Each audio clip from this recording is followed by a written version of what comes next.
Bonjour tout le monde, bienvenue sur ma chaîne Budget. Moi c'est Virginie, je suis ravie de vous retrouver aujourd'hui pour une nouvelle vidéo sur laquelle je vais faire avec vous mon budget pour le mois de septembre. Donc même si j'ai pas envie que les vacances se terminent, bien dans quelques jours nous serons à la rentrée. Qui dit rentrée dit nouveau mois, donc nouveau budget et nouvelles possibilités. Pour planter un petit peu le décor, moi donc on est une famille de trois. Moi, mon chéri, on travaille tous les deux en CDI et on a un garçon qui a 10 ans et qui rentre cette année en CM2. Donc, on est trois personnes. Euh, je vais vous présenter mon budget pour le mois de septembre, comme je vous disais, avec les différents pavés et catégories que j'y mets à l'intérieur. Parce que pour moi, réussir la méthode des enveloppes budgétaires, c'est connaître exactement nos entrées et nos charges à date pour pouvoir passer sur les épargnes et les enveloppes budget. Donc, en entrée, moi j'y ai mis ici le salaire, mais vous devez y mettre tout ce qui rentre chez vous sur votre compte au début du mois. Donc moi, 3600 €. Ensuite, on passe sur, vous avez un autre pavé, c'est charges fixes ou charges variables. Donc les charges fixes, ce sont toutes les charges que vous devez régler au mois et qui sont obligatoires. Donc, il faut les prendre et ce sont à chaque fois, vous allez voir, tous les mois, elles reviennent. Ce sont les mêmes choses qui reviennent. Donc, moi, j'ai des frais à la BNP, 11 €, sachant que ces frais-là, ils sont à tout moment, en tout cas, on ne peut pas les enlever, mais en tout cas, on peut les réduire si on fait des actions dessus. Donc les frais de la BNP, l'année dernière quand je les ai pris, quand j'ai pris mon budget, ils étaient à plus de 20 €. Après avoir pris rendez-vous avec mon conseiller, il me les a passés à 11 €. Donc chaque mois, j'ai 11 €. 11 €, on a trois cartes bancaires, dont une carte Gold et deux cartes Visa classiques. J'ai un autre compte Boursorama sur lequel j'y fais mon, mon fonds d'urgence et sur lequel je n'ai pas de frais. Donc voilà. Ensuite, moi j'ai l'EDF, j'ai pour 68 €. Donc ça, c'est un montant que je règle tous les mois. Ensuite, j'ai l'eau, 34 €. J'ai une prévoyance santé, 25 €. Les impôts, 100 €.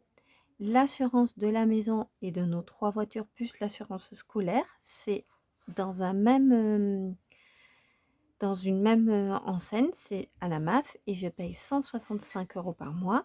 Il faut savoir que, pareil, l'année dernière, quand j'ai repris en main le budget et que j'ai regardé mes relevés, on était ici à plus de 200 € par mois. Et après avoir discuté avec ma conseillère, on est passé à 165 €. Ensuite, le téléphone de moi et de mon chéri, on est à 14 €. Exactement la même chose. Au tout départ, enfin l'année dernière, mon chéri était à plus de 40 € et moi à environ 20 €. Donc on était à 60 €.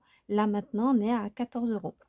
Donc 14 €, c'est pas non plus l'idéal parce qu'on se rend compte avec mon chéri que des forfaits à 7 €, ici chez nous, c'est très bien, mais quand on va en vacances, parfois on paye, parfois non, on paye pas, mais parfois on galère à capter alors que, par exemple, mon frère, lui, capte super bien avec un forfait très connu. Donc du coup, il va falloir que je revoie le montant. Mais en tout cas, si vous n'êtes pas engagé, ça vaut le coup de revoir chaque année votre forfait téléphone. Donc moi, cette année, ça, c'est ma priorité, revoir mon budget téléphone avec celui de mon chéri. Et ensuite, j'ai la box et Netflix où je paye 59 € par mois. Donc, en fait, au mois de septembre, ces charges fixes, j'en ai pour 476 € et ce sont des charges que je vais être obligée de régler. Moi, ce que je fais aussi au cours du mois, c'est que je prends mon stabilo et je regarde avec mon application, sur mon application bancaire, si les montants sont passés. Si oui, j'inscris ici la date et je les surligne. Il faut qu'en fait, l'idée, c'est qu'à la fin du mois, tous ces montants-là soient passés et que ces montants soient bien corrects, ce que j'ai inscrit là. Moi, au début, il y avait des euros de décalage. Maintenant, il n'y en a plus. Et aussi, petite astuce, moi, j'arrondis tout à l'euro supérieur. Par exemple, là, la MAF, c'est 163 et quelques. Ben, j'ai pas mis 163, j'ai pas mis non plus 164, mais j'y mets 165. Je préfère avoir un petit coussin de sécurité, mais je vous dis, c'est 1 euro, 2 euros, grand, grand max. Mais en tout cas, déjà, moi, je trouve que c'est plus simple dans mes calculs. Et ensuite, ça me donne vraiment l'impression, avec des centimes, de toute façon, je m'y perdrai. Et en tout cas, enfin, je préfère comme ça. Ça me laisse à chaque fois 1 ou 2 euros, mais la prévoyance, par exemple, c'est 25 euros. 25 euros, là, j'arrondis rien du tout, hein, c'est 25 euros. Mais je vous dis, quand là, c'est la MAF 163,50, ben, je l'ai arrondi à 165. Je mets des comptes ronds. Donc, ça me fait des charges fixes de 476 euros. Ensuite, je passe aux charges variables. Les charges variables, ce sont des charges et comme indiqué, elles sont variables. Ça veut dire qu'elles vont varier. Ça veut dire que d'un mois à un autre, ce ne sont pas les mêmes charges variables que je vais avoir. Par exemple, au mois d'août, je ne vais pas du tout avoir les mêmes charges variables que ce mois-ci. Et le mois prochain, au mois d'octobre, j'aurai certainement pas les mêmes charges variables que pour le mois de septembre. Donc là, en charge variable, qu'est-ce que je me suis noté? L'école privée de mon fils, on paye 144 euros. En tout cas, c'est le montant que je payais l'année dernière. Donc je me suis mis ce montant pour cette année. Est-ce que cette année, ça va être plus cher ou pas? Je ne sais pas, j'ai pas encore reçu. En tout cas, je sais que ça sera au moins 144 euros. Ensuite, mon fils prend des cours d'anglais via une application. Donc, c'est 10 euros par mois. Il va aussi à des cours de soutien scolaire. C'est le mardi soir après l'école. Et j'en ai pour 50 euros. Il va aussi le mercredi au centre aéré. Et là, vous voyez, j'ai mis 50 euros parce que le mois de septembre, il n'y a pas de vacances scolaires. Donc, du coup, le centre aéré, il ne va y aller que le mercredi.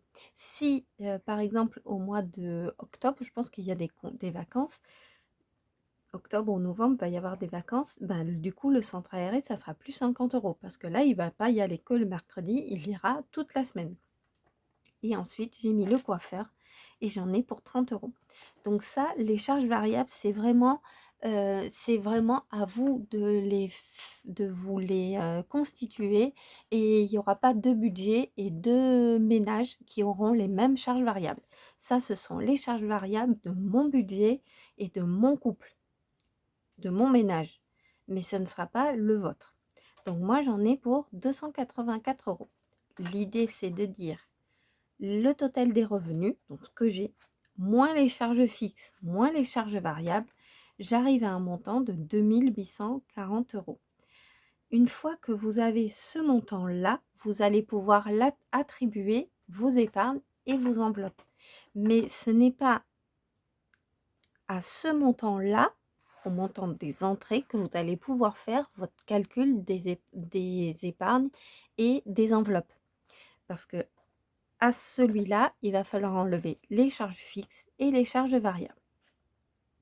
Donc moi, je suis à 2840 euros.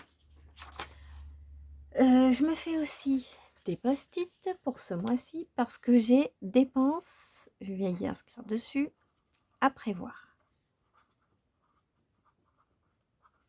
Donc vous allez me dire qu'est-ce que c'est les dépenses à prévoir. Ce sont des dépenses que je vais avoir à faire au mois de septembre. Parce que j'y ai réfléchi. En fait, un budget, ça tous les mois c'est la même chose, ça tous les mois à peu près c'est la même chose, et ça j'y ai réfléchi tous les mois à cette période, et je réfléchis aussi à mes dépenses à prévoir tous les mois. Là, qu'est-ce que je vais avoir à prévoir? C'est l'inscription aux activités.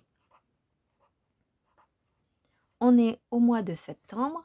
Mon fils va faire des activités sportives. Peut-être que mon chéri va également faire des activités sportives. Peut-être que moi aussi, je vais faire des activités, pas forcément sportives, mais en tout cas, il y aura un budget que je vais allouer. Je les mets pas en charge variable parce que je connais pas le montant, des charges, je connais pas le montant, et ça va pas être une charge. C'est un ce mois-ci, je vais l'avoir. Une fois que je l'aurai payé, je l'aurai, je l'aurai plus, les mois d'après. Donc l'inscription aux activités, je sais que mon fils nous a demandé à refaire du foot cette année. On aimerait bien avec mon chéri qu'il fasse de la natation et au centre aéré le mercredi matin, il fait du multisport.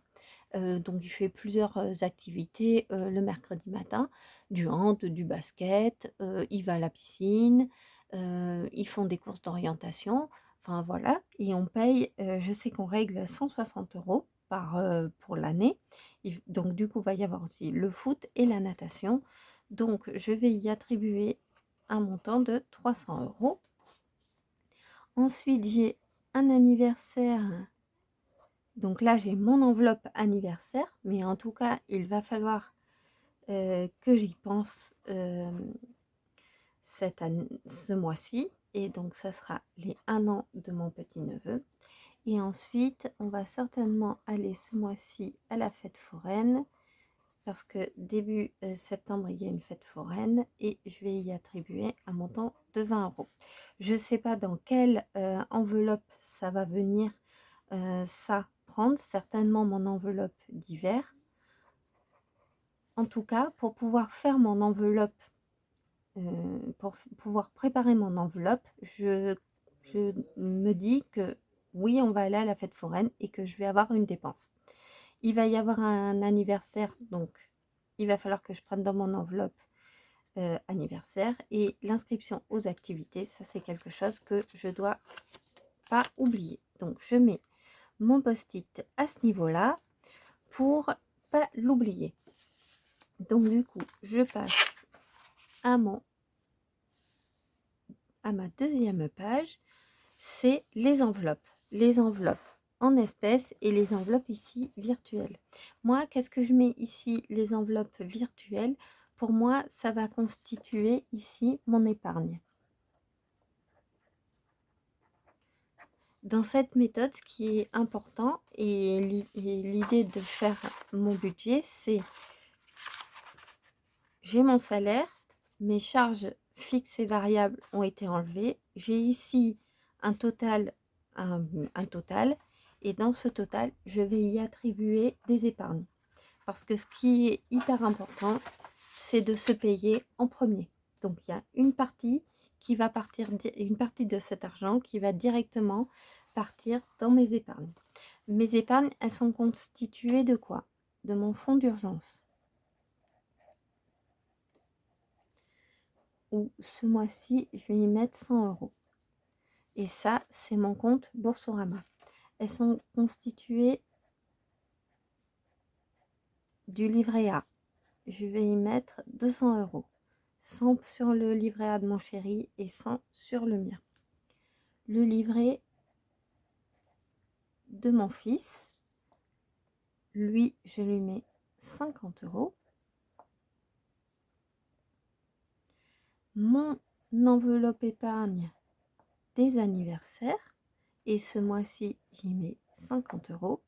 Alors là, ce qui est bien, c'est que anniversaire, il me reste celui-là, et il me restera 2 autres anniversaires, et ensuite, les anniversaires seront clôturés. Il n'y aura plus d'anniversaires. Les prochains seront qu'en janvier.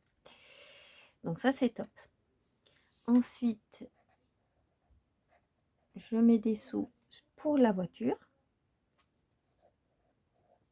Donc, il y aura également 100 € pour la maison, pour les travaux qu'on voudrait faire ou de la décoration ou des peintures. Ensuite, j'ai une enveloppe école parce que mon fils, comme je vous ai dit, il va dans une école privée et il y a souvent des choses à acheter. Et ensuite, je me suis ouvert un compte depuis le mois dernier, un LDD, et j'y mets 30 € sur mon compte Boursorama. Donc ça me fait un montant total de 100, 200, 50, 50, 40, 50 et 30.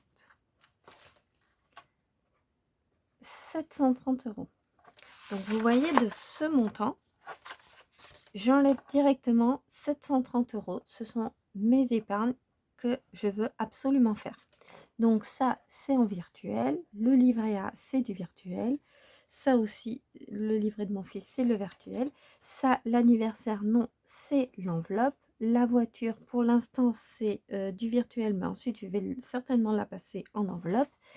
La maison, c'est aussi du virtuel. L'école, c'est mon enveloppe scolaire, donc du coup, c'est une enveloppe. Et le LDD, c'est en virtuel. Donc du coup, je dois retirer 50 euros et 50. Donc je dois retirer, je me mets ici, que je dois retirer 100 euros pour mes enveloppes. Pour mon classeur des enveloppes épargne, je dois retirer l'école et l'anniversaire. Et ensuite, je dois retirer un autre montant, c'est le montant de mes enveloppes ici en espèces. C'est qu'à ce moment-là que vous pouvez faire cette partie-là. Vous ne pouvez pas vous faire cette partie des enveloppes en espèces tant que vous n'avez pas fait vos charges fixes, variables, mais les charges et votre épargne. C'est qu'à la fin que vous pouvez faire vos enveloppes en espèces. En tout cas, à mon sens. Vous me direz si vous, c'est ce que vous faites. Donc, ce que j'ai fait ce mois-ci, c'est les courses. J'y attribue 400 euros, comme tous les mois. Mon enveloppe essence, qui marche plutôt bien. Donc ça, j'y attribue 200 euros. Je m'attribue une enveloppe shopping pour 100 euros. Je fais aussi les restos pour 80 euros. Ensuite, j'ai l'auto. Ça, c'est une enveloppe pour moi. D'hiver, 50 euros. Et marché, 40 euros. Jusqu'à présent, j'avais une enveloppe santé et j'y attribuais 40 euros. Mais ce mois-ci, j'ai décidé que l'enveloppe santé, j'allais pas la faire. Pourquoi? Parce que je me rends compte que dans notre famille, l'enveloppe santé, c'est pas une enveloppe où j'ai besoin, c'est pas quelque chose que j'ai besoin de gérer via une enveloppe. Je vais le gérer, je pense, via une enveloppe ici, virtuelle, hein, une épargne. Mais en tout cas, on n'a pas trop de trucs de santé. Évidemment, on va chez le docteur, mais pas tout le temps. On est allé chez le dentiste, donc on va pas y retourner. Je touche du bois, ça se trouve, c'est demain que je vais avoir une rage de dents, mais j'espère pas. Et en plus, la plupart du temps, on est remboursé. Donc je préfère me suivre ça sur un tracker qu'avoir une enveloppe santé. À la pharmacie, j'y ai fait des achats, mais pas forcément. Donc j'ai plus envie de me faire une autre enveloppe et j'avais envie de me faire à la place une enveloppe boulangerie. Et je vais y attribuer 30 euros. On va voir ce que ça donne. Ça va être un test, cette enveloppe, voir si ça marche ou pas, ou si je le fais pas, et puis finalement, on laisse comme c'était, et puis je prendrai la boulangerie sur les courses. Je sais pas, j'essaye, je fais des tests et je vous dirai. C'est aussi ça l'intérêt de cette méthode, c'est que rien n'est figé. En fait, à tout moment, vous pouvez décider que cette enveloppe c'est fini et vous en faites une autre. Ce que je vais pas faire non plus en enveloppe virtuelle, c'est mon enveloppe vacances. J'avais une enveloppe vacances ici. C'était une enveloppe d'ailleurs que j'ai réellement, mais là, ce mois-ci, je vais y mettre 0. Les vacances viennent de passer et c'est plus la peine de mettre de l'argent, enfin, c'est plus la peine. En tout cas, je mettrai pas d'argent ce mois-ci dans mon enveloppe vacances. Donc ça peut tout à fait. Il y a des mois où vous pouvez vous dire, telle enveloppe, je ne mets pas parce que je privilégie un autre mois. Ensuite, ici, là, en général, mes montants, je les connais parce que c'est ceux que je me suis, calculé et qui correspondent à notre famille, notre ménage, comme je vous disais en début de vidéo. Mais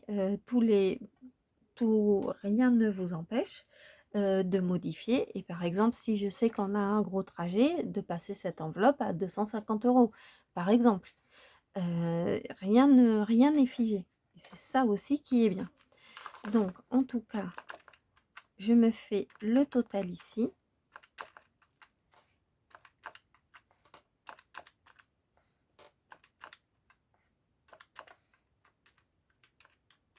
Donc, je suis à 940 €. Parce que ça, c'est le montant que je vais devoir retirer à la banque. Donc, je dois retirer 940. Je dois retirer aussi ces 100 €. Donc, je dois retirer pour l'instant 940 plus 140.